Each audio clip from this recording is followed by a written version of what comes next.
L'heure est grave. Écoutons attentivement la déclaration du Laurent Gbagbo concernant la rébellion. Regardons la vidéo.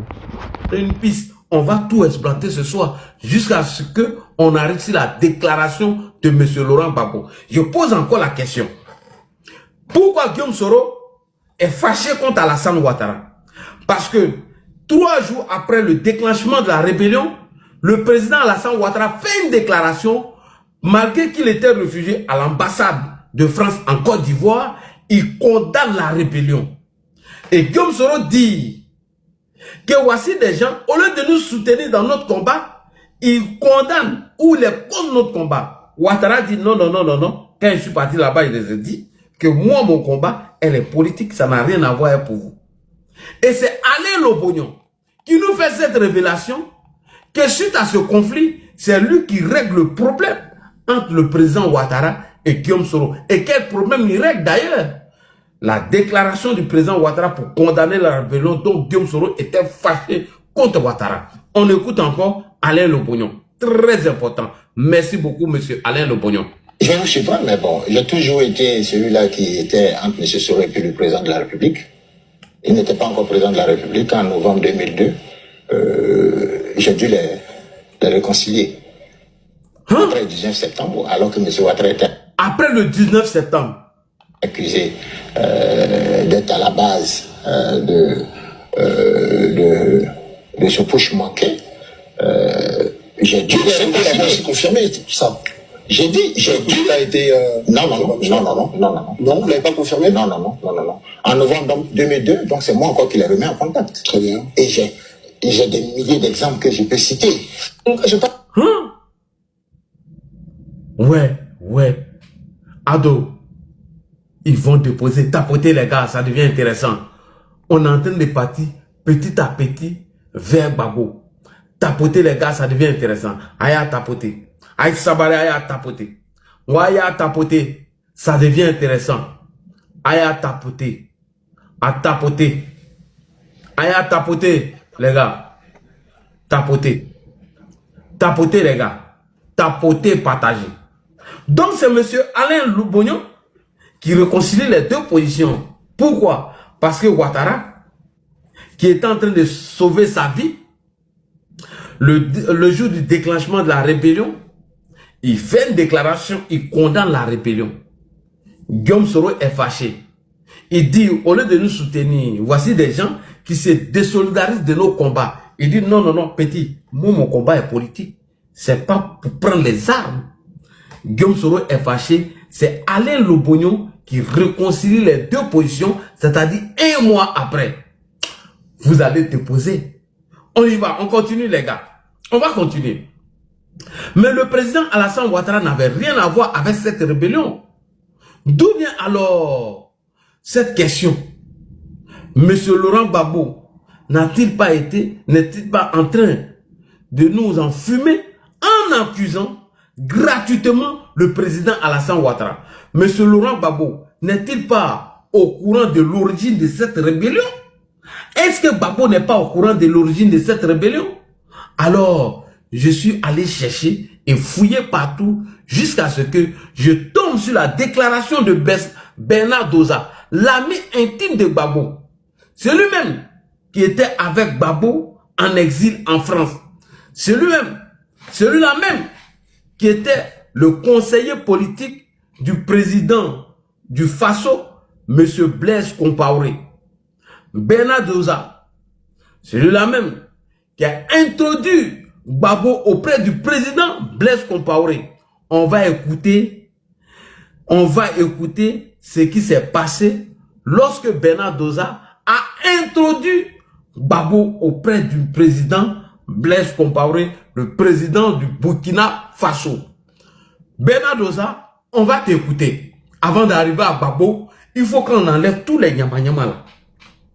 On va enlever tout nyama là. On va enlever tout. On écoute Bernard Doza. Bernard Doza, on t'écoute. On va arriver sur la déclaration de Gbagbo. Il a blanchi Ado. Donc nous allons exploiter toutes les petites pistes avant d'arriver sur Gbagbo lui-même. On écoute Bernard Doza. Il était dans la conscience. Qu'est-ce qui était dans la conscience de Guy. Guy savait très bien que Gbagbo, qui dormait chez lui, avait un problème de financement. Pour aller créer le FPI en Côte d'Ivoire, il fallait de l'argent. En Afrique, pour créer un parti politique, les gens ne cotisent pas. C'est le président du parti qui lui-même est obligé de financer pour le parti. Donc il fallait trouver un financier. C'est comme ça qu'une négociation a eu lieu entre Gbagbo et Blaise. Gbagbo, voulant prendre le pouvoir en Côte d'Ivoire, Blaise, ayant des intérêts sur la Côte d'Ivoire, a donc décidé les deux de faire un deal. Blaise dit, je te donne 20 millions de francs CFA par mois à partir du mois de janvier 1989 jusqu'à ton accession au pouvoir en contrepartie. Quand tu arrives au pouvoir, accorde-moi de facilité au port de Saint-Pétro et essaie de voir comment tu peux naturaliser les 3 millions de Burkinabés qui sont entrés en Côte d'Ivoire depuis 1930 jusqu'à nos jours. Ceux qui ont au moins un minimum de 20 ans de séjour, comment tu peux les naturaliser pour ne pas qu'ils reviennent au Burkina et fassent un coup d'état pour me renverser. Ça a été la crainte de Blaise. Maintenant, Blaise a respecté son contrat jusqu'à l'an 2000. Il a même proposé un bonus de former des militaires ivoiriens qui, au cas où vous voyez persister au pouvoir, qui peuvent organiser une opération pour renverser. Ces militaires-là, on les connaît, c'est le colonel Oulata, c'est même Dakoudabri qui a suivi même des formations, c'est le capitaine Akapia, tout cela. C'est sur Blaise que ces gars ont été formés.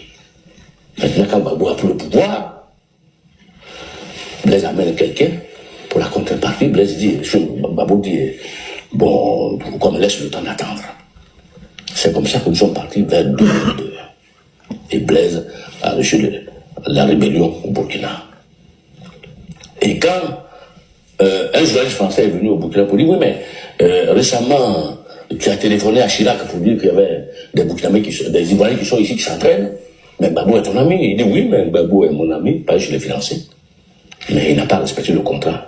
C'est pour cela que je ne sais pas réfugié quand les Ivoiriens sont venus s'entraîner ici pour le renverser. Quelqu'un est parti, le journaliste est parti à Abidjan. Vous allez voir Gbagbo. Et Blaise dit que tes frères qui sont en train de s'entraîner au Burkina Faso pour te renverser, c'est parce que tu n'as pas respecté le contrat que vous avez signé. Il dit, ah oui, mais Blaise, c'est vrai, il m'a financé, mais c'est pas une raison pour lui vendre la Côte d'Ivoire. Donc, on comprend bien pourquoi Blaise a soutenu Guillaume Soro et sa rébellion pour frapper la Côte d'Ivoire en 2002. Mais il fallait que je sois habillé au Burkina chez Blaise pour que le deal puisse avoir lieu en 1989. Parce que le problème de fond de toute action politique en Afrique, c'est le financement. Il faut avoir un État qui finance. Et Blaise a financé. Et c'est parce qu'on n'a pas respecté le contrat qu'il nous a envoyé la guerre.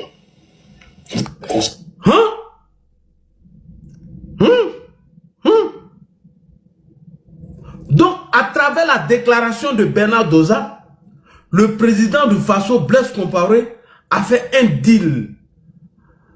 Un deal avec Gbagbo, c'est-à-dire 20 millions par mois. Que Laurent Gbagbo n'a pas respecté ce deal. C'est ce qui a poussé le président Blaise Compaoré à accueillir la rébellion au Burkina Faso, selon M. Bernard Doza. Bernard Doza, est-ce que vous êtes sûr? Êtes-vous sûr de nous dire la vérité? Parce que M. Laurent Gbagbo nous a parlé comme s'il ne connaissait pas Blaise Compaoré, comme s'il ne connaissait pas les origines de la rébellion. Parce que c'est pas ce que Gbagbo nous a dit. Bon, M. Bernard Doza, je vais aller poser encore la question à M. Gbagbo. Mon président Alassane Ouattara a été trop vilipendé, trop accusé pour cette histoire de rébellion. Donc, il faut que j'aille rechercher encore la vérité. Et pour cela, je vais poser la question à M. Gbagbo. Votre ami et frère Bernard Doza nous a informé que le président Blaise Compaoré vous a financé pour que vous avez fait, avec qui vous avez fait un deal. Est-ce que c'est vrai, M. Gbagbo? M. Gbagbo, il dit que vous n'avez pas respecté le deal avec Blaise Compaoré.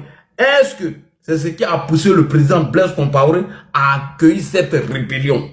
Bernard Doza dit, Gbagbo, que tu as fait un deal avec Blaise Compaoré, dont tu n'as pas respecté, et que Blaise t'a financé à hauteur de 20 millions de francs CFA par mois. Et tu n'as jamais respecté ce deal. C'est ce qui a poussé Blaise Compaoré à accueillir la rébellion. Gbagbo, est-ce que c'est vrai? Est-ce que Bernard Doza vous accuse? Il faut nous dire la vérité.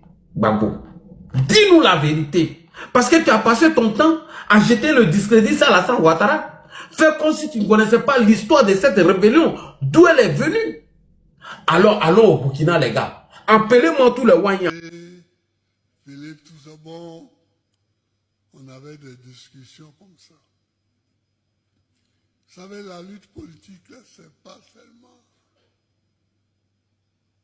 la recherche du pouvoir. C'est tout ça, ça fait partie du combat politique. Donc, il faut que nous nous fixions des points de repère. Vous les femmes,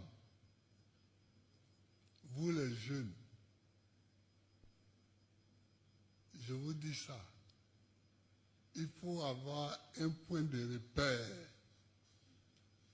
si on veut rester longtemps dans le combat.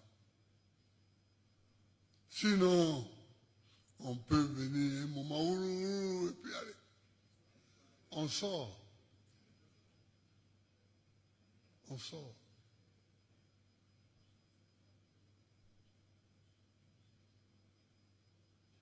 On sort plus vite qu'on est entré. Oui. Par exemple, quand nous disons que nous sommes contre le 4e mandat, ça, ce n'est pas un débat. Et puis, on ne dit même pas ça en colère.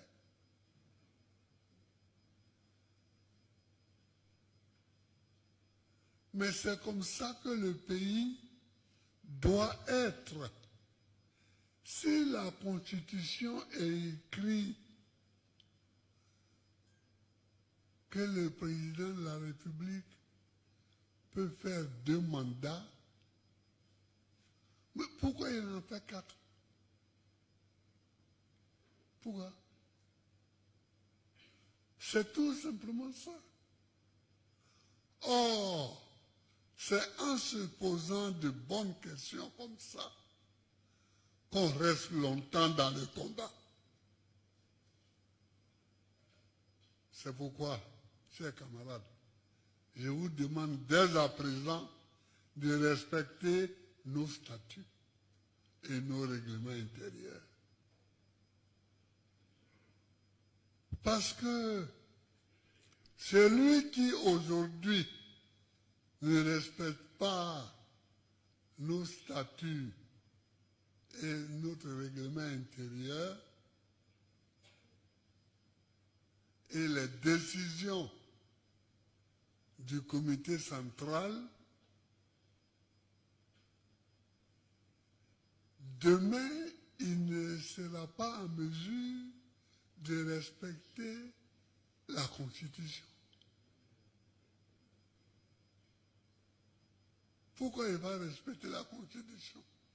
Il n'a jamais appris à respecter les règles établies.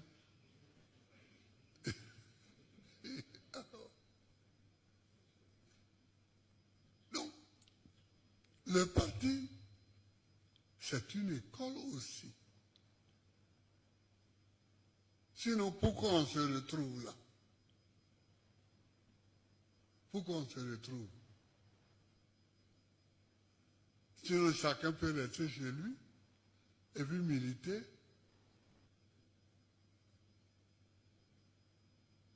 Dire je suis contre le pouvoir, j'attends que le vote arrive et puis je vais les foutre dehors. Mais si on vient, c'est pour avoir une marche commune. Quand je dis une marche commune, ça veut dire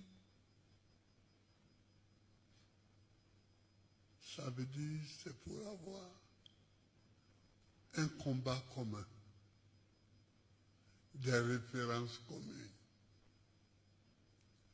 des règles communes, des projets communs. Et l'un des projets, c'est de respecter les règles qu'on se donne. C'est de respecter les règles qu'on se donne. Et quand ces règles-là sont respectées, ça fait 50% de problèmes en moins dans la gestion.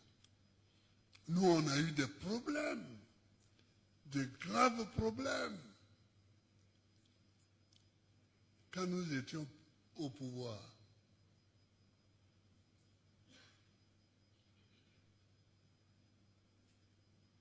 On nous a attaqués.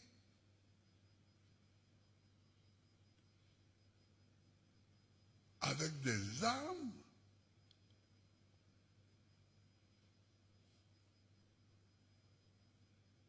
Nos soldats ont dû se battre.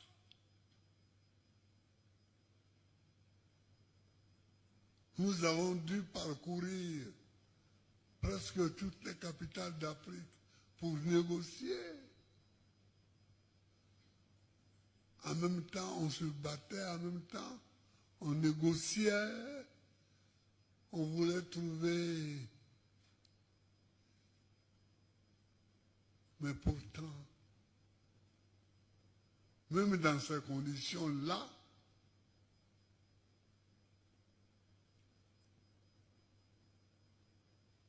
on n'a pas cherché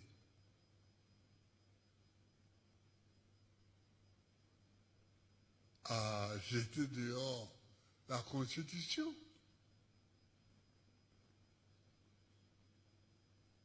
Parce que c'est dans les conditions difficiles qu'on dit, bon, comme c'est dur là, on va mettre la Constitution un peu de côté pour pouvoir passer. Mais jamais nous ne l'avons fait. Jamais.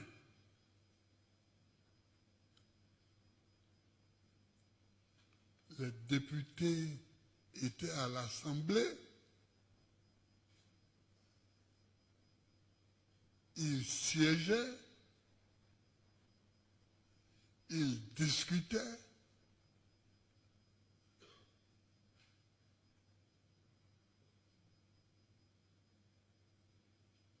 nous gouvernions dans les règles de l'art, dans les règles constitutionnelles.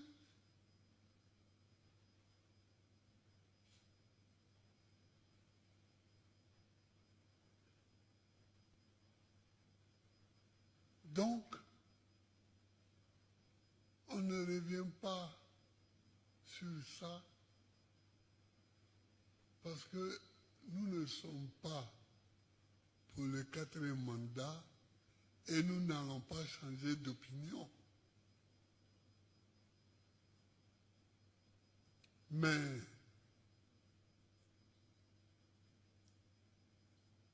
nous pensons aussi que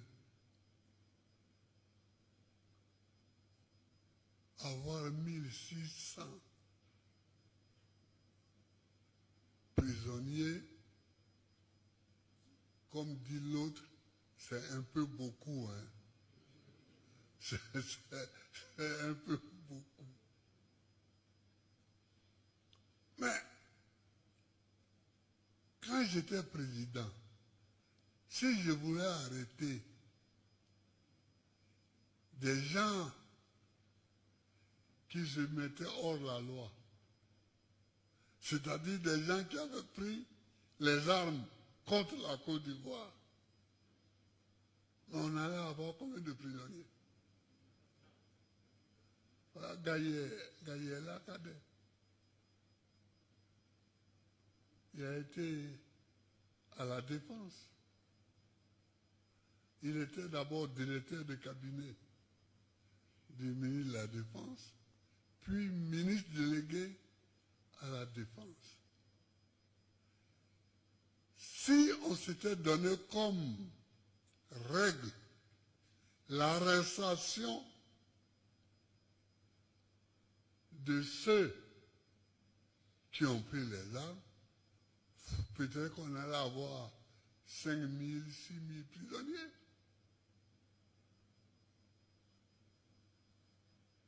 Mais est-ce que c'était bon pour le pays?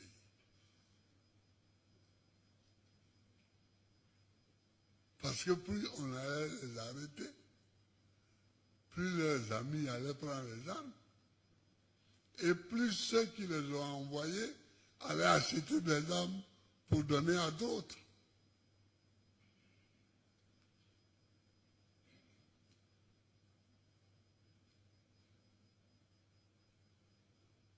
Moi, je suis allé une fois en Libye pour une réunion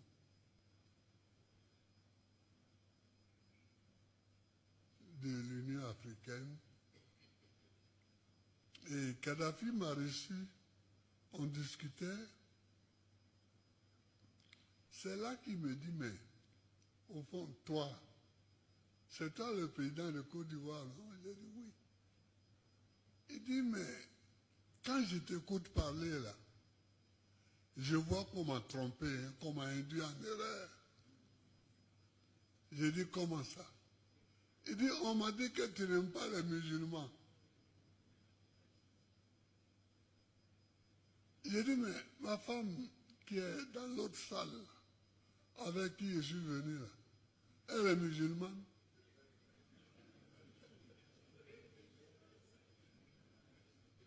Je parlais de Nadi Bamba. J'ai dit, mais elle est musulmane. Il dit, ah, mais les gens m'ont menti. J'ai dit, qui t'a menti? Il dit, les gens de chez vous là. Quand ils m'ont dit que tu n'aimes pas les musulmans, que tu leur interdis même de porter leur boubou. Donc ils sont venus me demander l'argent, je leur ai donné. Et je leur ai donné des armes.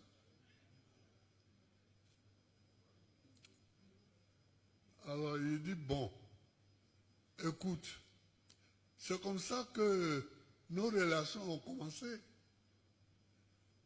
Il dit, demain, qu'est-ce que tu fais? J'ai dit, non, je serai en Côte d'Ivoire. Il dit, viens avec moi à Bamako. Parce que on va faire une réunion à Bamako.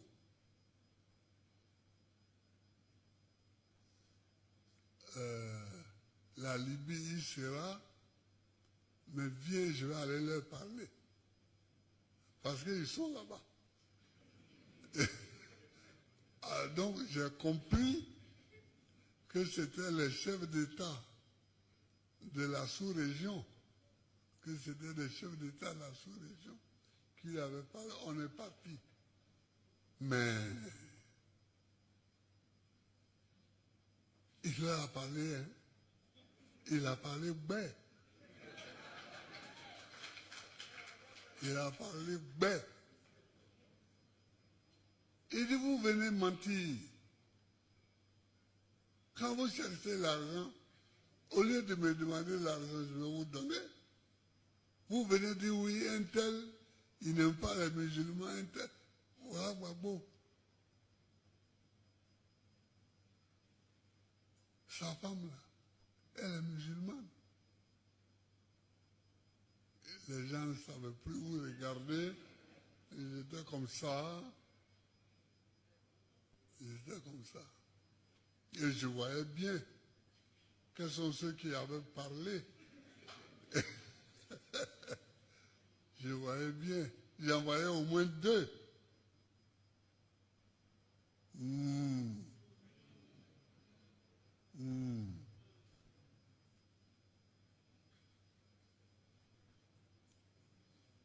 C'est comme ça que j'ai ouvert une ambassade au Tchad. parce que les armes venaient de Libye jusqu'au Tchad, et de là, on les transportait au Niger, et du Niger à Ouagadougou.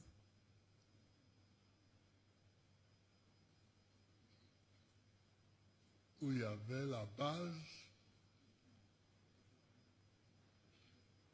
des rebelles. Donc, j'ai vu Idriss Déby, Itno,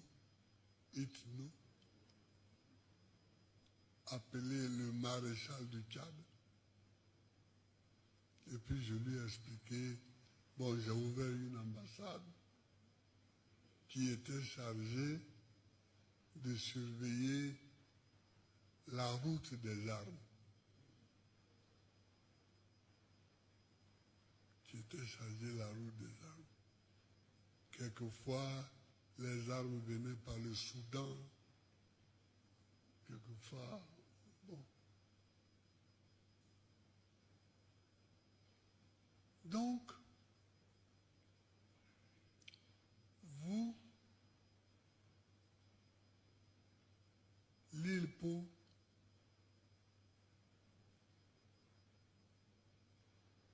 je vous demande de travailler. Je vous demande de travailler. L'objectif, c'est de travailler pour la libération des prisonniers d'opinion.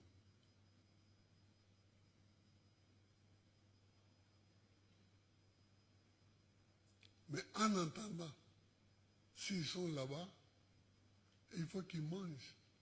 Moi, j'ai connu cette prison-là. Toi aussi,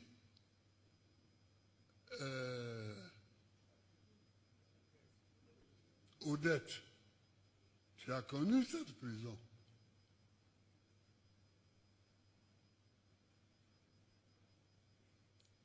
Tu étais dans le bâtiment des femmes